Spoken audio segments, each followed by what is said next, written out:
Hello and welcome to TVP World News. It's 12 p.m. local time in Warsaw. I'm Diana Skaya. Now, we've just heard Polish Prime Minister Donald Tusk deliver a speech in the European Parliament presenting Poland's priorities for its presidency in the Council of the European Union. Our reporter Kazimierz Wysiak is there in Strasbourg. Kazimierz, hello. Now, what were some of the key takeaways that Polish Premier had to say? What can you tell us?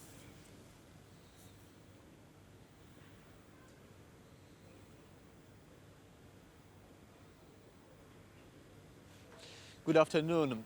Europe was, is and will be great. This is the message which Polish Prime Minister Donald Tusk said here, both in his opening remarks and in the closing statements during his speech in Strasbourg. That will tell you just exactly how much Poland wants to bet on Europe and how the Polish Prime Minister says Europe needs to rely on itself. This is also in a way a response to the recent calls from the new Donald Trump administration in the United States that Europe needs to rely more on itself. One of Donald Trump's closest allies, Elon Musk, tweeted recently, "Make Europe great again." This is a paraphrase of the famous Donald Trump slogan during the campaign. And this speech by the Polish Prime Minister is definitely a response to this pressure coming from the US for Europe to be more self-reliant. But let's listen to some of the words that Donald Tusk said here just a few minutes ago. Europe has no reason to feel inferior. Perhaps the most important words to be said here in the European Parliament should be directed at Europeans. Hold your heads up high. Europe was, is, and will be great. If we see the change of the administration in Washington, alongside other circumstances, to be something of a leap into the unknown, let us remember that Europe built its greatness because it was never afraid to step into the unknown, with its head held up high. If today the President of the US says that Europe needs to take on greater responsibility for its own defence, let's treat it as a challenge that can spur us into action. Do not ask America what it can do for our security anymore. Ask yourselves what we can do for our security. As expected, the Polish Prime Minister also called for more defense spending, saying that 5% is not an extravagant goal and that we need to spend more now in the face of the ongoing Russian invasion of Ukraine. Currently, the members of the European Parliament are debating, discussing the priorities of the Polish presidency here in the European Parliament. Back to you. Thank you so much, Kazimierz Wysiak, reporting to us from Strasbourg. We will be coming back to you throughout the day. The European Union needs to increase its defense and military spending as Russia could test the EU's readiness to defend itself in 3 to 5 years, according to the bloc's top diplomat Kaja Kallas. Now, she outlined the EU's biggest threats during a keynote address at the European Defence Agency conference.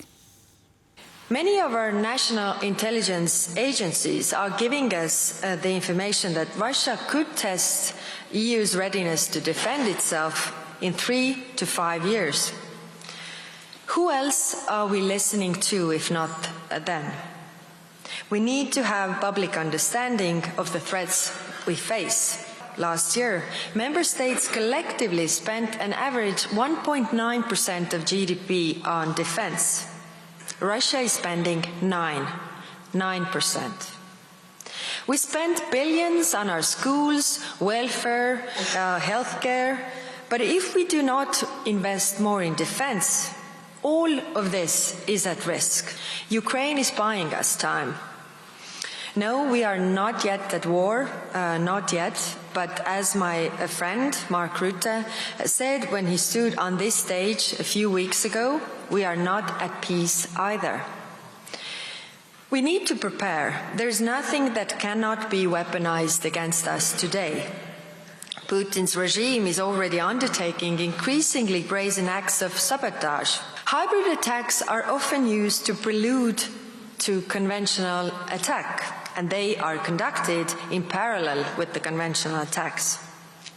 As Sauli Niinistö's underlined in his report on preparedness, we must prepare for the worst. I see the EDA with an instrumental role here. For decades, Europe has produced strategic documents, roadmaps, and declarations. It's time we move beyond to more missiles, tanks, and ships. U.S. President Donald Trump says Europe should significantly boost spending on weapons for Ukraine because the war is more of a threat to the EU than America. Trump also said that he would likely impose further sanctions on Russia if President Putin refused to negotiate about ending the conflict. We're talking to Zelensky. We're going to be talking with President Putin very soon, and we'll see how it all happens. We're going to look at it very soon. One thing I do feel, the European Union should be paying a lot more than they're paying because under Biden, I mean, we're in there for $200 billion more. Now, it affects them more than it affects us. We have an ocean in between, right? Little thing called an ocean. The European Union should equalize. We're in there for $200 billion more than the European Union. I mean, what are we, stupid? I guess the answer is yes, because they must think so. But the European Union takes advantage of us tremendously on trade. United Nations Secretary General António Guterres will give a special address to the World Economic Forum in Switzerland. Now, on Tuesday, Ukraine's President Volodymyr Zelensky told world leaders and business figures that Europe needs to make itself a strong global player. Former NATO Secretary General Jens Stoltenberg and Andriy Yermak, head of the presidential administration of Ukraine, will later on Wednesday discuss how Ukraine and its international partners should proceed in 2025. Now, other debates being held in Davos today include discussions on the future of employment, the prospects for emerging economies, and the threat of modern slavery. Donald Trump vowed to hit the European Union with tariffs, saying that the EU treated the United States unfairly. The U.S. president added that his administration is discussing imposing a 10% tariff on goods from China by February 1st. We're talking about a tariff of 10% on China based on the fact that they're sending fentanyl to Mexico and Canada. How soon on those tariffs? Probably February 1st is the date we're looking at. The European Union is very, very bad to us. They treat us very, very badly. They don't take our cars. They don't take our cars at all. They don't take our farm products, essentially. They don't take very much. We have a $350 billion deficit with the European Union. They treat us very, very badly. So they're going to be in for tariffs. And bracing for possible mass deportations that President Trump has vowed to enact, Poland's government has made sure that the country's consulates in the U.S. are ready. Additional consular services outside consulate buildings will be provided in case they're needed by Polish citizens. Following initial announcements from the incoming U.S. administration concerning the deportation of illegal immigrants, I've asked the foreign minister to prepare Poland's consulates and diplomatic posts and personnel for the possible consequences this move will have as it applies to Poles living, working, or currently staying in the United States, whose visa or legal status may vary, so to speak. The new administration has not provided information on the details of the operation, so we don't know whether it will impact Polish citizens in the United States. Regardless, we must be prepared for all scenarios, which is why our diplomatic posts in the US will reach out to Polish citizens who are concerned about this situation as soon as possible. Compatriots living abroad whose passports have expired are invited to obtain new documents. In the US, we are also establishing additional consular duty outside consulate buildings. It is also worth doing so in order to be able to vote in the Polish presidential elections. Hungarian Prime Minister Viktor Orban visited his Slovakian counterpart Robert Fico in Bratislava on Tuesday to discuss energy policy. Now, both leaders had strong words for what they see as a belligerent stance from Kyiv after Ukraine halted the transit of gas coming from Russia. Perhaps this is the right place to say that the manner in which the Ukrainians have refused to negotiate a settlement is quite simply unacceptable. Aggressive and hostile statements are coming from Kyiv, and this is not the way to resolve these issues. I would like to point out that Kyiv no longer sits so firmly in the saddle that it can afford this behavior. I think that we share the same view as we claim that the decision will not only damage Slovakia in terms of transit fees, but will damage the entire European Union, including Hungary, because it will increase the burden of rising energy prices in Europe. German Chancellor Olaf Scholz is set to meet with French President Emmanuel Macron in Paris on Wednesday. Now, the two will reportedly discuss the U.S. president's threats to impose sanctions on the European Union alongside other issues.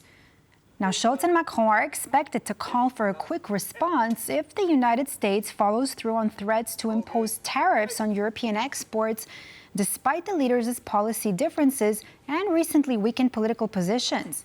As he took over the U.S. presidency, Donald Trump reiterated a call for the European Union to buy more American oil and gas if the bloc wants to avoid tariffs.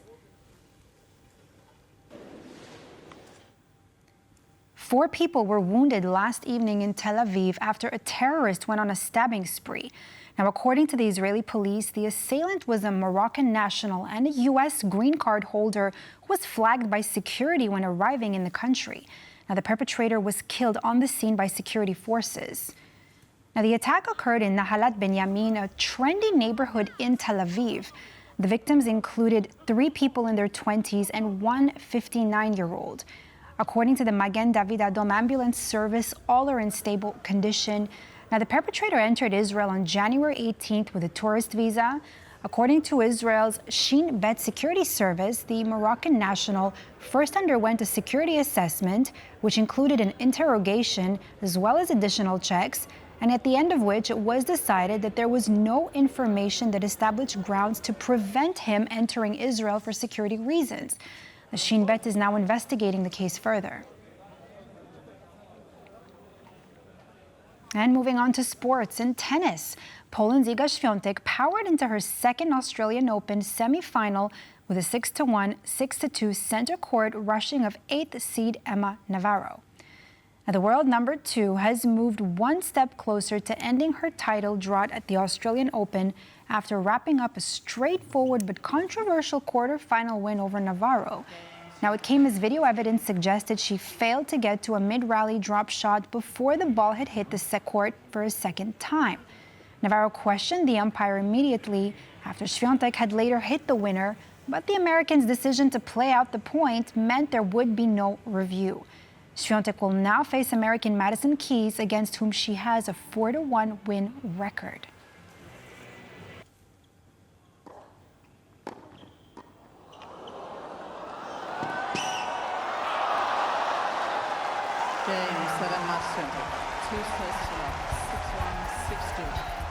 And that completes this edition of World News here on TVP World. I'm Diana Skaya. Thanks for watching and stay tuned for more news and features on TVP World.